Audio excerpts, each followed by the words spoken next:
Well, good morning, everyone. Papa Todd here, getting ready to watch the sunrise. It's a nice, cool morning here. As I was sitting here drinking my coffee, I started thinking about some things and just wanted to talk with you today about why we may not be celebrating enough of our history and our pioneers, those who came before us. So I question whether we're really teaching those things in school very much anymore. I mean, founding fathers, I'm sure we're touching on that a little bit, hopefully. But there's so many more people. And today I wanted to bring up a question, what are we doing to maybe celebrate someone who maybe isn't the most known in our lives? And I'd pose that question to you. And each person has the ability to find someone that made a considerable contribution to our country, and maybe give you a story about one, as well as a trick that you can use to remember them. It takes about 5 steps, and we'll break them all down. So it really doesn't take long to come up with a bunch of key people in our country's history. You could focus on women, you could focus on minorities, you could focus on a lot of different things. I kind of like the sense of adventure. That's kind of what my family kind of did. They leaped out into unknown territories to settle.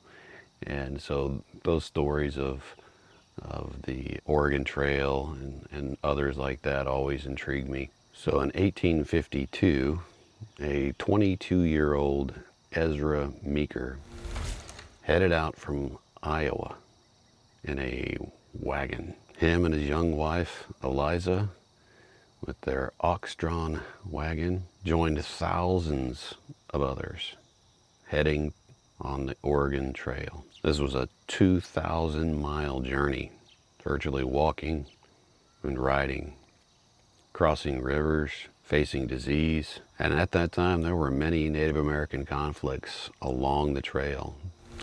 Many lost their lives on that journey. Ezra's wagon broke down on that trail near Fort Laramie.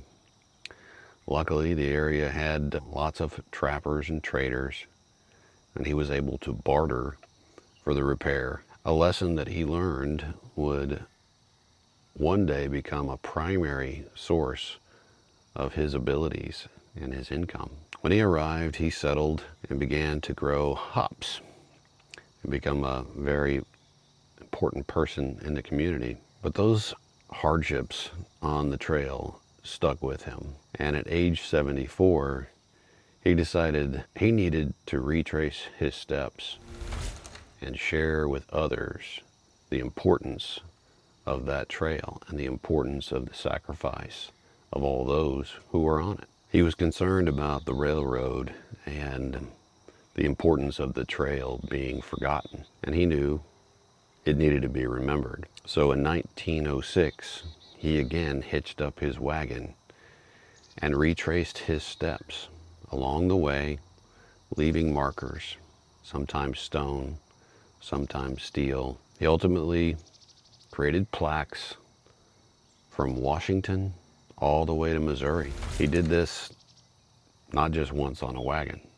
He did it also by car, and at 80 years old, by plane, multiple times retracing his steps, revisiting those plaques, and making the importance of their journeys last for generations. His grit and his persistence ensured that all those people's lessons and journeys would live on and remember them for generations to come. I liken that to my grandfather's great-grandfather as well. It's always nice to know that your family has taken great risk in ensuring a more successful life. So some of the steps that you can take to keep these memories alive in people and keep the spirit of adventure alive is to do some research, do a little reading on some important people in your area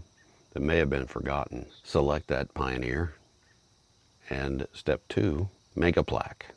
Something simple. It doesn't have to be, you know, a bronze plaque with lots of things on it. It could be something simple. You can make it from wood, you can make it from stone. You don't even have to necessarily, spend a ton of time on it. And step 3, place it in a meaningful spot. It could be meaningful just to you, to your family.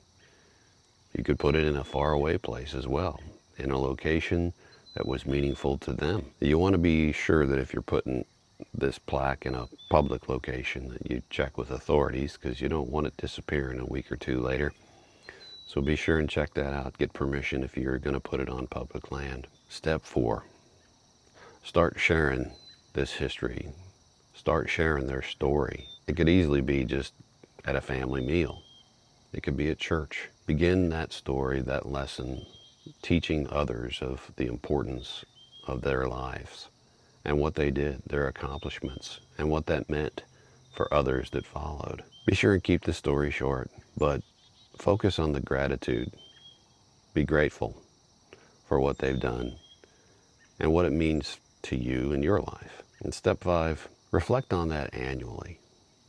Many people take Memorial Day and they think of lessons of others, especially those veterans, right, who've come before us and fought for our freedoms. That day should be a day of reflectivity on all types of people and accomplishments.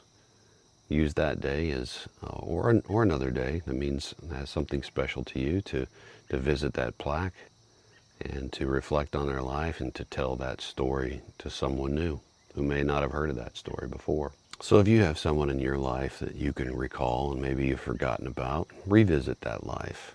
Share that with your kids and encourage them to find someone that you don't know about that they could share with you. Someone in history that's important, that's done a lot. You can make it personal or you can make it general. The key thing is just go draw on our history. Be grateful and share it with others. If you like this kind of content, please like and subscribe, follow me. I'll be having some more like this, as well as some more outdoor things. We're going to get back out in the woods and start doing some little workshops with shelter and fire. Got a few other videos already, and if you like them, leave me a comment. I appreciate you being here, and have a good morning.